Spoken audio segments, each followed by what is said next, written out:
TV KPM.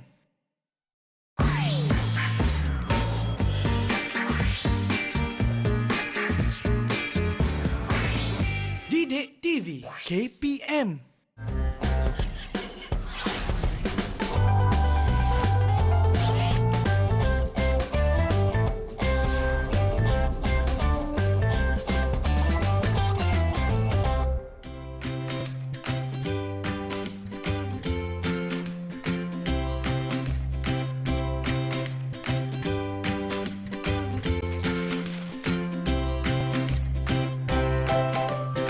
Hujan yang turun bagaikan mutiara, bersinar, berkilau, berkerdipan. Ewa, Oi, Cikgu Nisa. Mengendap, Cikgu? Bukan main, daripada hujung blok saya dah dengar cikgu menyanyi, cikgu. Cikgu memang hobi menyanyi, Nisa. Apa Kalau khabar, Nisa, cikgu? Alhamdulillah, Nisa. Hari ini cikgu awal sikit daripada Nisa, nampak? Ya, saya baru nak jadi pelajar cemerlang. Baiklah, kita tegur kawan-kawan kita dulu. Assalamualaikum semua. Hai, anda sedang menonton Kelab Kraft Didik KKD bersama saya Nisa K dan Cikgu Nizam yang tengah menyanyi-nyanyi tadi. Mungkin ada kena-mengena dengan aktiviti seni kita hari ini, Ya, ya, Nisa, cikgu? confirm. Sebabnya, lagu tadi tajuk dia hujan. Ya. Hari ini kita nak menghasilkan satu catan yang bertajuk Hujan Pelangi. Hujan pelangi. Wah, sungguh Kita menarik. akan mengaplikasikan teknik titisan pada catan kita tu nanti. Baiklah, sebelum itu rakan-rakan di rumah jangan lupa sentiasa jaga SOP di mana saja kita berada. Pelitup muka jangan dilupa, penjarakan fizikal 1 meter atau lebih, kerap cuci tangan menggunakan air dan sabun dan gunakan gel pembasmi kuman untuk sanitasi tangan anda. Baiklah, berbalik kepada tajuk ataupun tema kita hari ini, hujan pelangi. Itu yang hujan yang turun tadi, cikgu, ya? Ya. Saya dah risau tak bocor ke, cikgu? Okey, baiklah, untuk teruskan aktiviti seni kita macam biasa, apa barang-barang ataupun peralatan yang kita perlukan, Cikgu Nizam? Okey, pertama sekali kita perlu ada canvas lah, Nisa. Baik. Sebab hari ini tema kita adalah karya dinding. Karya Di mana dinding. nanti apabila karya ini siap, kita boleh gantungkan ia di dinding. Baik. Ya. Okey. Yang keduanya, kita perlu ada pelbagai media jenis akrilik. Itu adalah dua bahan utamanya, dan kemudian kita perlukan peralatan-peralatan seperti pelbagai jenis brus. Okay?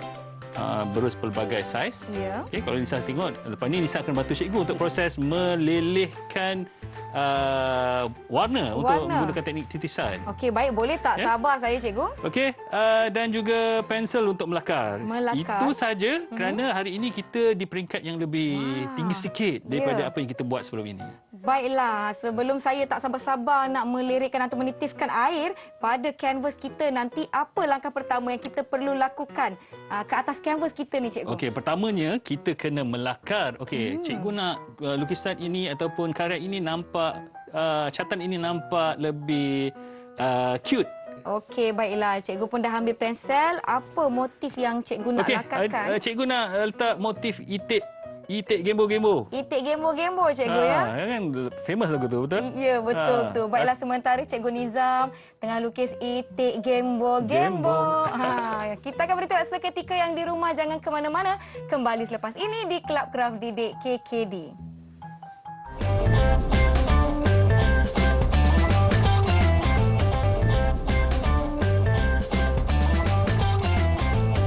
Kembali menonton Kelab Kraft Didik KKD bersama saya Nisa dan kita ada Cikgu Nizam, dan kita telah pun siap melukis atau melakar anak itik gembo-gembo.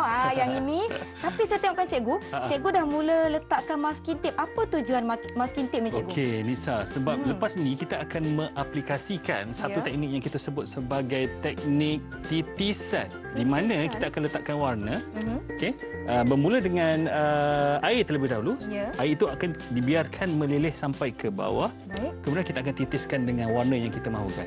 Dan biarkan ia menitis ke bawah untuk memberi gambaran seolah-olah sedang berlakunya hujan. Hujan. Okay, Hujan pelangi kan, hujan cikgu? kita pelangi. That's why kita nak berwarna-warni. Ya, betul tu. kita dapat lihat di sini ada motif anak itik. Kalau adik-adik di rumah tak nak letak itik, boleh letak haiwan lain, cikgu? Boleh, tak ada masalah. Lukis orang pun boleh. Orang pun boleh. Ya. Apa saja apa saja. Mungkin nak buat gambaran seolah macam satu stall. Ya. Kan sebab dia stall ni kan diguna Ada atap. Ada atap dan sebagainya. Okey, kan? baiklah. Jika kita dapat lihat di hujung sana, dah ada satu contoh yang telah disiapkan oleh anak murid cikgu ya. Ya, ya. Yang itu, jadi kita akan cuba untuk lakukan hasil yang sama. Jadi saya akan teruskan untuk meletakkan masking tape supaya tidak terkena air. Ya, tujuan kita melekatkan masking tape itu adalah untuk mengelakkan daripada terkena dengan lilis titisan warna tadi. Ya, baiklah. Sebab kita biarkan warna itu meleleh ya. Jadi kita nak mengelakkan ia daripada terkena permukaan itik gembo-gembo Nisa tadi. Baik. Okey, mungkin cikgu boleh jelaskan apa yang cikgu tengah lakukan sekarang? Okey, sekarang cikgu sedang melakukan bancuhan warna. Okey. Warna ni kena sedikit cair sebab kita nak menitiskan dia nanti. Baik. Supaya dia meleleh dengan baik. Ya? Kita tak nak terlalu likat sebab kalau terlalu likat sukar untuk berlakunya lelehan warna yang sepatutnya yang kita kendaki. Sekarang kita nak straightkan dia je saja. Baik. Supaya bahagian ini seolah terlindung daripada titisan hujan. Okey. Teruskan ke bawah je cikgu. Kita tarik je tu. Panjang-panjang sikit. Okey, adik-adik di rumah bagaimana? Mungkin anda telah pun mula melukis motif yang anda kehendaki. Okey, sebenarnya cikgu pilih motif yang agak mudah untuk dihasilkan. Supaya semua dapat murid-murid boleh menghasilkannya di rumah. Okey. Dan terus ke bawah cikgu ya? Ya, betul. Satu lagi.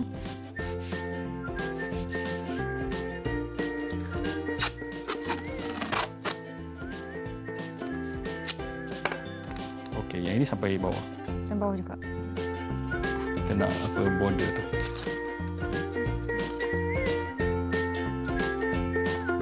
Okey cikgu. Okey. Kita nak tutup ni juga. Mana? Yang ni nak tutup juga ke? Atau pulang Nisa. Kalau Nisa nak. Ini ada sikit. Ini ada sikit. Aduh.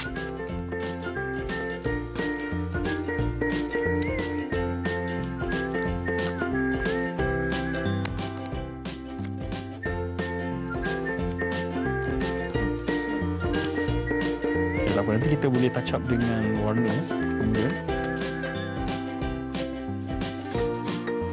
Okey, baiklah. Nisa telah siap melindungi itik kita daripada titisan hujan pelangi itu dengan meletakkan masking tape. Dan seeloknya kita ikut bentuk payung itu.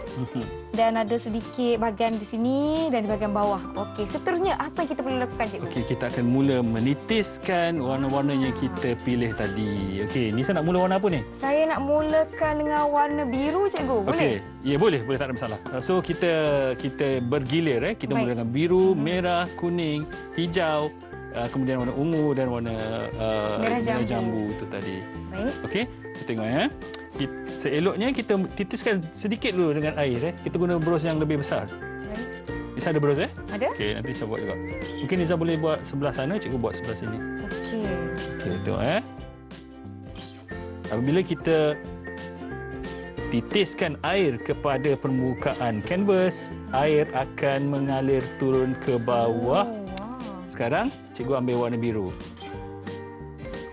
Kita letakkan di atas dan kita biarkan dia meleleh. Dan bahagian yang apabila dia stop, kita akan sambung di situ. Kalau tak cukup air, kita letakkan air lagi.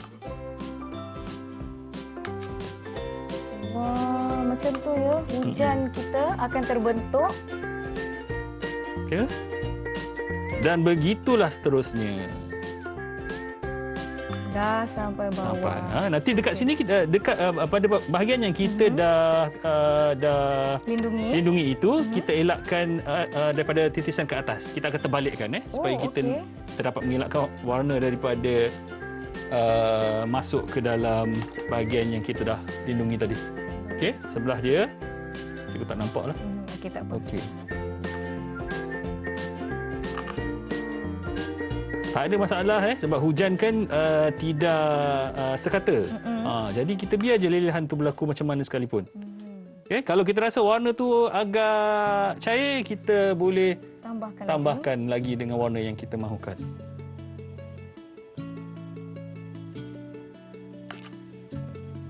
Okey, mungkin Nisa nak buat? Okey, boleh cikgu. Saya rasa lebih mudah kalau kita letakkan di atas easel. Boleh Ya, cikgu? betul. Okey, sebab saya perlukan kestabilan untuk saya menunjukkan hasil seni saya, cikgu. Ha, Mungkin kita boleh gunakan 2 atau 3 warna berbeza tapi bergilir. ya.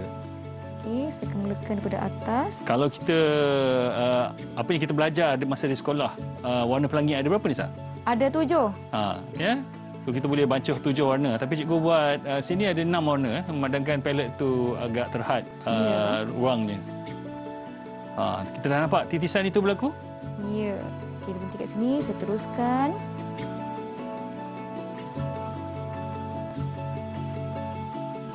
Okey. Teruskan. Betul Lisa. Jadi, Tidak ada yang salah dalam menghasilkan seni, karya seni. ya. Ya. okey, dia pun dah tiba destinasi. Ya. Cantik. Okey, saya akan teruskan dengan warna seterusnya, cikgu ya. Ya, teruskan. Okey, ini adalah cara. Kalau adik-adik di rumah nak dapatkan buru-buru sekarang ni, semuanya boleh dibeli secara atas Online. talian. Ya, atas talian. Okey. Saya akan tambah warna. Baik. Sebelum saya akan kembalikan baris ataupun titisan seterusnya kepada cikgu. Okey. Cikgu mungkin boleh sambungkan. Oh, cikgu tak apa, tak usah. Baik. Sebenarnya kita bersihkan sedikit berus apabila kita mahu mengaplikasikan warna yang baru. Okey. Di mana warna itu berhenti, di situlah kita sambung lelehan kembali air ataupun warna yang kita mahukan. Apa akan jadi kalau kita gunakan warna yang tidak dibancuh dengan baik, cikgu? Maksudnya likat kan? Likat lah, Kalau terlalu likat, dia tidak meleleh lah. Sebab kita mahukan kesan lelehan itu. Kita nak kesan hujan. Ya. Okey. Sekarang warna apa yang kita tak ada lagi? Warna ungu. Warna purple. Warna ungu kita. Kita akan gunakan ikut turutan warna. Kalau kita mulakan dengan warna biru, yang kedua merah, kuning, hijau, ungu dan juga merah jambu, kita mula balik dengan warna biru dan seterusnya. Macam Ustaz cakapkan tadi, seni ni ikut interpretasi masing-masing, cikgu kan? Ikut kekreatifan diri anda masing-masing. Jadi sekiranya nak guna 2 warna sahaja, 3 warna sahaja, itu adalah hasil seni anda. Pulang kepada kreativiti masing-masing. Betul tu. Saya pun tak sabar nak lihat hasilnya. Okey, nanti kita boleh gunakan teknik renjisan untuk dapatkan titisan-titisan yang lebih halus. Ada teknik yang lain kita boleh gunakan, cikgu, untuk hasil seni hari ini? Teknik yang lain kita boleh teknik tiupan. Tiupan? Contohnya, kita lelehkan air, kemudian kita tiup menggunakan straw. Wah, guna untuk minuman tu kita tiupkan pula? Ya.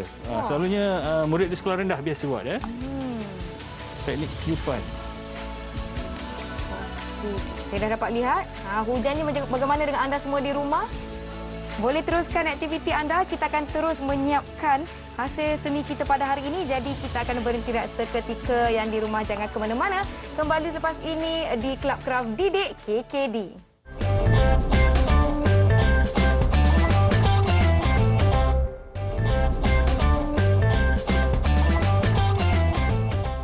Selamat kembali ke Kelab Kraft Didik KKD. Sekarang kita tengah nak menyiapkan hujan pelangi kita. Tapi kan cikgu, kenapa tiba-tiba kanvas kita ni terbalik, cikgu? Ya, Lisa. Tadi kita ada melindungi permukaan itik ini dengan masking tape. Ya. Kita tidak mahu apabila kita menitiskan warna atas, tadi, di celah-celah masking tape itu akan dimasuki oleh air. Ya. Jadi kita terbalikkan. Itu cara untuk melindungi itik gambar-gambar kita sebelum kita mewarnakan itik ini. Kita akan teruskan. Itik tu nanti cikgu difahamkan Nisa nak warnakan dengan shape dia sahaja, betul? Daripada rupanya sahaja kan? Betul tu. Warna apa yang Nisa cadangkan? Kita guna warna hitam lah, cikgu. Okey, tak ada sebab masalah. nak menampilkan emosi. Wah, kisah di sebalik ya. Emosi itik itu, kesedihan tetapi seekor itik. Ada kegembiraan sebenarnya di sekeliling dia. Okey. Itu adalah interpretasi daripada Nisa. Ya, saya. Sebab cikgu tidak berfikir sejauh itu. Dia biasalah manusia cikgu, kita fikir sedih tapi sebenarnya ada je perkara-perkara yang mengembirakan cikgu di sekeliling kita. Okey. Tapi kalau kita melindungi perasaan kita kan, kita duduk sorang-sorang macam itik berpayung, kita tak dapatlah rasa hujan pelangi tu. Betul tak cikgu? Betul Nisa. Wah, begitulah kisah seekor itik dari mata kacamata Nisa. Okey, kita sudahkan hujan pelangi kita. Ini adalah lelehan ataupun titisan hujan yang terakhir. Dan kita biarkan dia spread Dia Okey, baiklah. mungkin sikit sini biru Nisa. Warna biru ya, baik cikgu. Okey. Sekarang kita nak dapatkan titisan-titisan yang lebih halus. Jadi kita perlu menggunakan teknik renjisan. Teknik renjisan. Baiklah cikgu, maknanya saya kena lari dululah cikgu ya. Ya, sebelum terenjis, okey.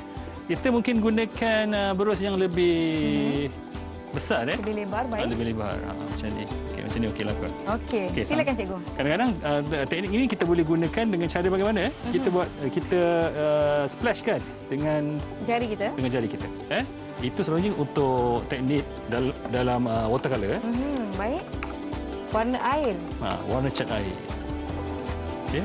Tapi hari ini cikgu tak nak guna teknik demikian. Kita nak renjis. Renjis Baik Betul? cikgu. Betul? Silakan cikgu. Oh, begitu. Kita boleh gunakan apa-apa warna? Apa-apa warna saja. Renjiskan saja. Sebab kita nak dapatkan seolah-olah Ada kesan, renjisan atau rembesan-rembesan air-air halus sekeliling kita ketika hujan turun. Okey. Cukup untuk warna Merah jambu kita gunakan warna yang lain. Warna hijau cikgu. Warna hijau Ya, warna hijau. Okey. Senang je sebenarnya. Dan seni itu, kecantikan itu sangat-sangat subjektif ya kawan-kawan. Macam interpretasi Nisa tadi, mungkin betul, apa yang Cikgu Niza fikirkan lain mesejnya, tapi dari kacamata Nisa lain. Baiklah. Mungkin ada yang perlu ditambah Nisa? Cadangan daripada Nisa? Saya rasa okey ni. Ya. Dah cukup wow. Okey, baiklah. Okey. Perlu tak kita nak renjiskan dengan semua warna Nisa? Tak perlu. Mungkin kita boleh pilih beberapa warna yang kita mahu. Baiklah, kita dah pun sediakan atau persiapkan hujan pelangi kita. Kemudian apa langkah seterusnya cikgu? Okey, kita tunggu kering sedikit. Kemudian kita akan menanggalkan lapisan masking tape tadi untuk kita warnakan rupa itik gembo-gembo tadi. Baiklah. Jadi adik-adik di rumah boleh angkat. Mungkin boleh letak di depan kipas untuk dan sebagainya. Baik. Okey. Okey, baiklah. Saya rasa kita dah boleh buka pelekat masking tape tu. Silakan cikgu. Okey, kita akan buka perlahan-lahan dan biarkan dia kering. Mungkin akan ada kesan yang tidak sekata ataupun kesan daripada penyebaran warna. Baik. Tidak mengapa, nanti kita akan touch up menggunakan warna putih untuk background. Ya. Okey. Background pada bahagian itik ini Nisa, kita sepatutnya kita biarkan warna canvas saja. Tapi kalau berlakunya warna yang spread pada bahagian itu, kita akan touch up dengan menggunakan warna putih. Baik. Okey, kita buka perlahan. Tengok bahagian tu tetap akan ada bahagian-bahagian di mana warna itu spread masuk ke dalam masking tape kita. Okey.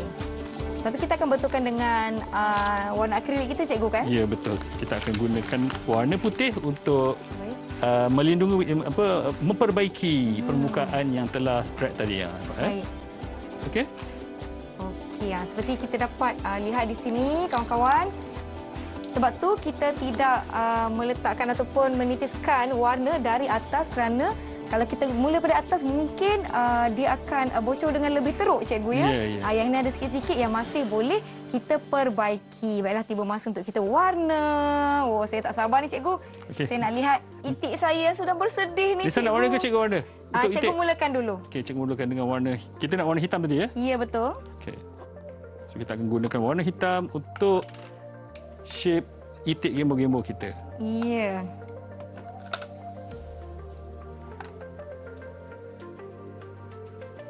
Warnakan warna hitam. Terus sebab kita nak shape saja. So sayapnya tidak lagi kelihatan apabila kita telah menyapukan sebuah warna untuk shape tersebut.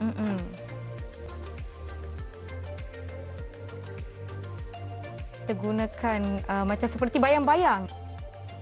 Jadi kita warnakan seluruhnya warna hitam. just ikut bentuk itik yang sedang memegang payung itu tadi. Kita tunjuk sikitlah kat kawan-kawan kita. Mungkin ada adik-adik di rumah, macam mana tu? Macam ni adik-adik. Kita nak melakukan kelainan sedikit kalau kita bandingkan dengan catatan yang asal itu. Ya, betul tu. Okey, cikgu silakan. Ikut sahaja bentuk badan itik tersebut. Okay. Pada bahagian outline, kita perlu berhati-hatilah kalau kita nak mengelakkan berlakunya kesilapan yang agak besar. Ya. Mungkin ada adik di rumah tak semestinya menggunakan warna hitam. Ini mungkin boleh digunakan untuk membayangkan itik ini berada dalam satu posisi atau situasi siluet, cikgu ya? Ya, betul. Boleh guna apa-apa warna yang anda nak.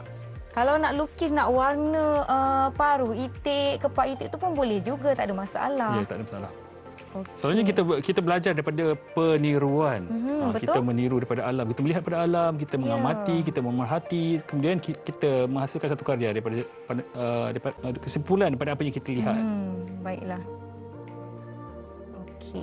Okey, cikgu, saya tengah nak siapkan. Lagi sikit, Lisa. Anak itik saya. Okey, cikgu, cepat cikgu. Menarik sangat. Sila berikan saya sokongan padu, cikgu. Saya nak letak harga mahal ni dekat lukisan saya ni. Itik gembo-gembo.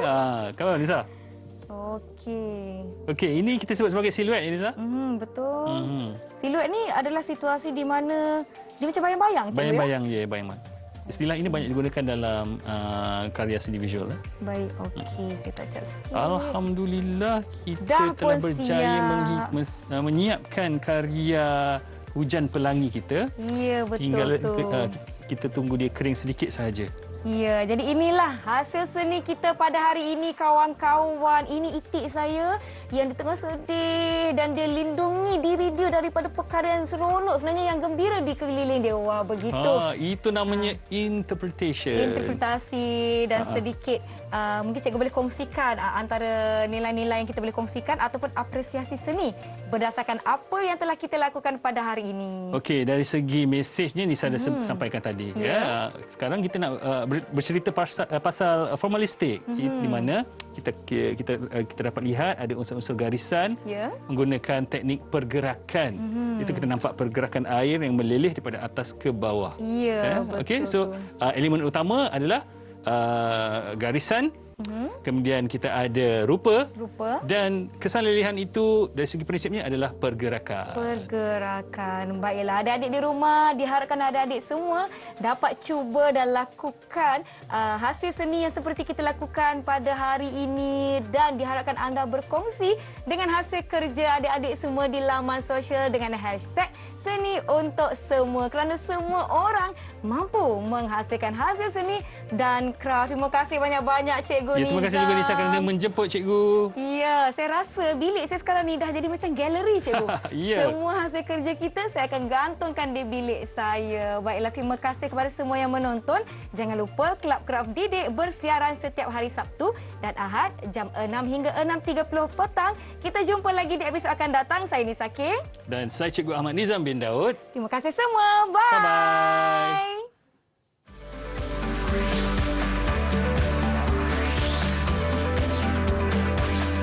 Didik TV KPM